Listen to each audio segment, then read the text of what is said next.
Hello दोस्तों, मैं Gurdeep Singh YouTube channel study hub में आपका स्वागत करता हूं। दोस्तों, आज का वीडियो मानव संवेदी अंक का दूसरा पार्ट है। तो इस वीडियो में अपने बात करेंगे नेत्र संवेदी अंक के जो बचे हुए भाग हैं उनके बारे में। तो चलिए स्टार्ट करते हैं। देखो, आंखों की दीवारों में जो परतें पाई जाती है उनके बारे में तो अपने पढ़ लिया था पिछली वीडियो में। अब पढ़ते हैं आंख का नेक्स्ट भाग, कॉर्निया, या इसे कहते हैं स्वच्छ मंडल। देखो, आंख की जो श्वेत पटल परत होती है, यानी आंख की जो सबसे बाहरी परत होती है, इसी परत में थोड़ा उभरा हुआ भाग होता है कॉर्निया। देखो, श्वेत पटल परत में जो कॉर्निया भाग होता है, सिर्फ यही कॉर्निया भाग ही पारदर्शी होता है। बाकी जो श्वेत पटल का भाग है वो अपारदर्शी होता है। देखो, जो प्रकाश की किरणें होती है वो इसी कॉर्निया भाग से अपवर्तित होकर के आंख में प्रवेश करती है, यानी आंख में प्रकाश का जो अपवर्तन होता है वो इसी कॉर्निया भाग में होता है। प्रकाश का अपवर्तन क्या होता है?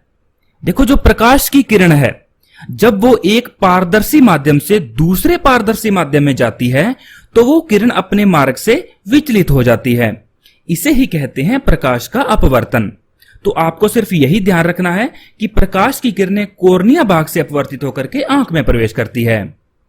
इसके अलावा जो कॉर्निया भाग है ये मानव शरीर का एकमात्र टिश्यू है, यानी एकमात्र उत्तक है जिसमें कोई भी रक्तवाहिनी नहीं पाई जाती, यानी कॉर्निया भाग में कोई भी ब्लड वेसल्स नहीं होती। इसका मतलब यह हुआ कि कॉर्निया भाग शरीर से ऑक्सीजन को प्राप्त नहीं करता। जब कॉर्निया भाग में ब्लड वेसल्स ही नहीं है तो ऑक्सीजन को शरीर से कैसे लेगा? तो फिर कॉर्निया भाग ऑक्सीजन को लेता कहां से है? ये लेता है बाहरी वायु से। हाँ, कॉर्निया भाग ऑक्सीजन को कहां से लेता है? बाहरी वायु से। इसके अलावा ध्यान रखना कि नेत्रदान में जो भाग प्रयोग करते हैं वो यही कॉर्निया भाग ही होता है, यानी नेत्रदान में किस भाग का दान होता है? कॉर्निया भाग का। देखो दोस्तों, यह जो नेत्रदान होता है ये व्यक्ति की मृत्यु के बाद 3 से 4 घंटे के अंदर अंदर होता है, यानी मृत्यु के 3 से 4 घंटे के अंदर अंदर नेत्रदान हो जाना चाहिए। मृत्यु के 3 से 4 घंटे बाद नेत्र का कोई यूज नहीं रहता। इसके अलावा जो नेत्रदान है, इसी नेत्रदान के महत्व को देखते हुए हर वर्ष मनाया जाता है विश्व नेत्रदान दिवस। और ये जो विश्व नेत्रदान दिवस है ये कब मनाया जाता है? 10 जून को।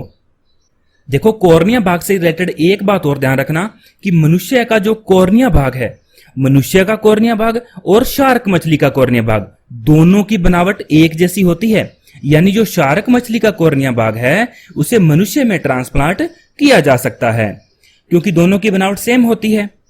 अब बात करते हैं आंख के नेक्स्ट भाग की, जिसका नाम है आइरिस, यानी परितारिका। देखो, यह जो आइरिस होता है ये होता है नेत्र लेंस के ऊपर, जैसा कि अपने को डायग्राम में दिख रहा है। ये जो आइरिस होता है, इस आइरिस के बीच में होता है एक छिद्र जिसे कहते हैं प्यूपिल, यानी पुतली, या इसे कहते हैं नेत्र तारा। इसी पुतली से होकर के जो प्रकाश की किरणें हैं वो आंख में प्रवेश करती हैं। ये जो डायग्राम में गड्ढा सा दिखाई दे रहा है इसी का नाम है पुतली। देखो, आइरिस और पुतली से रिलेटेड एक बात ध्यान रख लेना कि आइरिस तो होती है हल्के काले रंग की और पुतली होती है गहरे काले रंग की, जिसके कारण क्या होता है, आइरिस और पुतली किसी भी रंग का परावर्तन नहीं करती। इसके अलावा जो पुतली होती है, पुतली के आकार को नियंत्रित करती है आइरिस। कैसे? देखो, जो आइरिस की मांसपेशियां होती है, इन मांसपेशियों में होती है संकुंचन और शिथिलन की क्रिया, जिसके कारण ही जो पुतली का आकार है वो कम ज्यादा होता रहता है।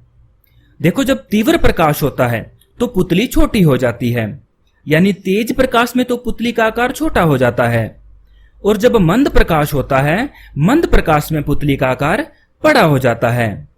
यही कारण होता है कि जब अपने तेज प्रकाश से कम प्रकाश की ओर जाते हैं, यानी जब अपने लाइट से अंधेरे की ओर जाते हैं, तो कुछ समय तक क्या होता है, हमें कुछ भी दिखाई नहीं देता।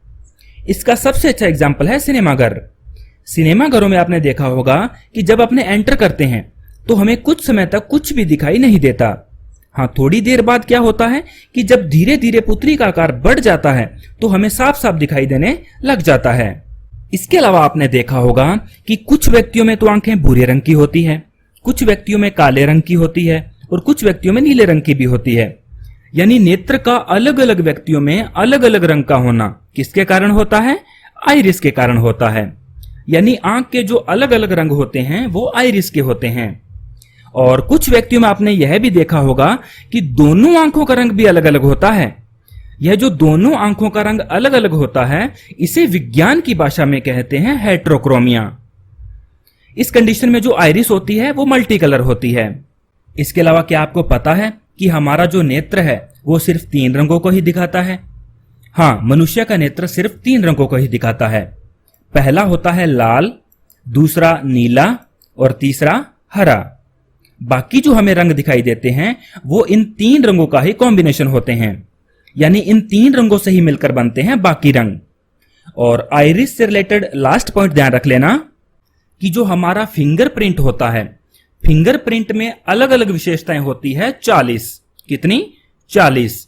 लेकिन जो आइरिस होता है, आइरिस में अलग अलग विशेषताएं होती है 256। अब पढ़ते हैं आंख का नेक्स्ट पार्ट, नेत्र लेंस। तो सबसे पहले बात करते हैं कि नेत्र लेंस बना किससे होता है। तो ध्यान रखना दोस्तों, नेत्र लेंस बना होता है जिलेटिन ऊतकों का।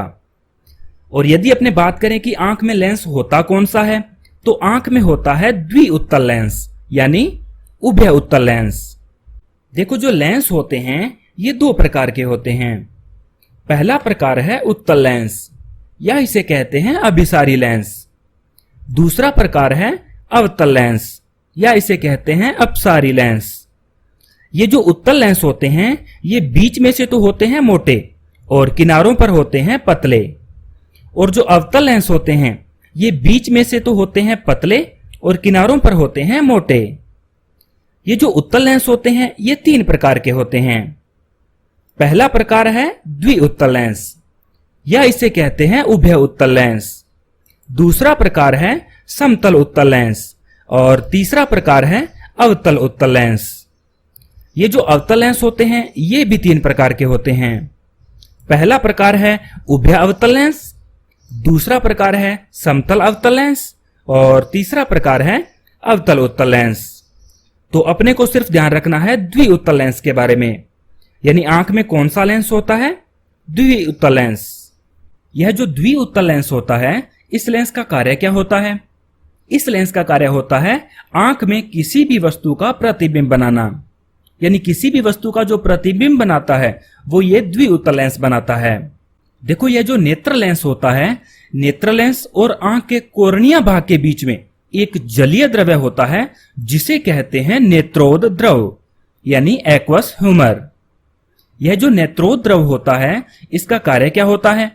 नेत्रोद द्रव का पहला कार्य तो होता है आंख में उचित दबाव को बनाए रखना, जिससे कि आंख गोल बनी रहे, और दूसरा कार्य होता है कोर्निया भाग को पोषण प्रदान करना।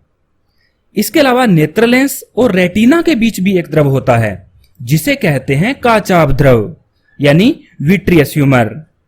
इस काचाभ द्रव का कार्य क्या होता है? इस काचाभ द्रव का कार्य होता है रेटिना भाग की रक्षा करना।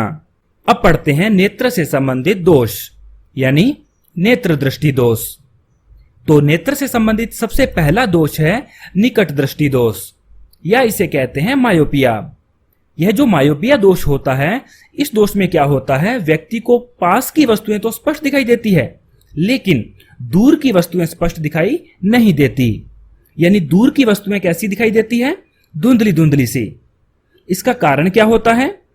देखो, आंख की जो सिलेरी मांसपेशियां होती है, जब इन मांसपेशियों में शिथिलन होता है, यानी जब ये सिलेरी मांसपेशियां फैलती है, तो जो नेत्र लेंस होता है, नेत्र लेंस एक सामान्य आंख के लेंस की अपेक्षा ज्यादा मोटा हो जाता है, जिससे क्या होता है? किसी वस्तु या व्यक्ति का प्रतिबिंब जो रेटिना पर बनना चाहिए था, वो प्रतिबिंब रेटिना से पहले ही बन जाता है। दोस्तों ध्यान रखना, जिन लोगों को 2 मीटर की दूरी के बाद जो वस्तुएं हैं अगर वो धुंधली दिखाई देती हैं, तो उस व्यक्ति को मायोपिया का शिकार माना जाता है। ये जो मायोपिया दोष है, मायोपिया दोष के निवारण के लिए किस लेंस का प्रयोग करते हैं? अवतल लेंस का। नेत्र से संबंधित दूसरा दोष है दूरदृष्टि दोष, या इसे कहते हैं हाइपरमेट्रोपिया, या इसे दीर्घ दृष्टि दोष भी कहते हैं। यह जो दूरदृष्टि दोष होता है, इस दोष में क्या होता है कि व्यक्ति को दूर की वस्तुएं तो साफ दिखाई देती हैं, लेकिन पास की वस्तुएं साफ दिखाई नहीं देती। यानी पास की वस्तुएं कैसी दिखाई देती है? धुंधली धुंधली सी दिखाई देती हैं। इसका कारण क्या होता है कि जो सिलेरी मांसपेशियां होती है, जब इन मांसपेशियों में संकुंचन होता है, यानी जब ये मांसपेशियां सिकुड़ती हैं, तो जो नेत्र लेंस होता है, ये नेत्र लेंस एक सामान्य आंख के लेंस की अपेक्षा पतला हो जाता है, जिससे क्या होता है, किसी वस्तु या व्यक्ति का प्रतिबिंब जो रेटिना पर बनना चाहिए था, वो प्रतिबिंब अब रेटिना से थोड़ा पीछे बनता है। और यह जो दोष होता है, ये जो दूरदृष्टि दोष होता है, इस दोष के निवारण के लिए प्रयोग करते हैं उत्तल लेंस का। आंख से संबंधित तीसरा दोष है जरा दृष्टि दोष, या इसे कहते हैं प्रेसबायोपिया। ये जो जरा दृष्टि दोष होता है, इस दोष में न तो दूर की वस्तुएं साफ दिखाई देती है और न ही पास की वस्तुएं साफ दिखाई देती है। ये जो जरा दृष्टि दोष होता है, इस दोष के निवारण के लिए प्रयोग करते हैं द्विफोक्सी लेंस का, यानी बाइफोकल लेंस का। ये जो द्विफोक्सी लेंस होता है, इसमें उत्तल लेंस और अवतल लेंस दोनों ही एक लेंस में होते हैं। यानी इस लेंस के ऊपरी भाग में तो होता है अवतल लेंस और नीचे वाले भाग में होता है उत्तल लेंस। आंख से संबंधित चौथा दोष है मोतियाबिंद, या इसे कहते हैं सफेद मोतिया, या इसे कहते हैं कैटारेक्ट। देखो, बढ़ती उम्र के कारण जो नेत्र लेंस होता है वो अपनी पारदर्शिता खो देता है, यानी जो नेत्र लेंस होता है वो हो जाता है धुंधला, जिससे क्या होता है, ये जो नेत्र लेंस है ये प्रकाश का परावर्तन करने लग जाता है और जो वस्तुएं होती है वो हमें कैसी दिखाई देती है, धुंधली धुंधली सी। या तो धुंधली धुंधली सी दिखाई देती है या फिर दोहरी दिखाई देती है। यह जो मोतियाबिंद होता है, इस दोष का एकमात्र इलाज है वो है शल्य क्रिया, यानी सर्जरी। इसमें जो नेत्र लेंस होता है उसे सर्जरी द्वारा हटा देते हैं और इसकी जगह एक कृत्रिम लेंस स्थापित किया जाता है जिसका नाम है इंट्राओक्यूलर लेंस, यानी IOL। दोस्तों ध्यान रखना, दुनिया में दृष्टि विहीनता का पहला मुख्य कारण है मोतियाबिंद, यानी सबसे ज्यादा जो दृष्टि विहीनता आती है वो मोतियाबिंद से आती है। आंखों से संबंधित पांचवा दोष है ग्लूकोमा, या इसे कहते हैं काला मोतिया, या इसे कहते हैं कांच बिंदु दोष।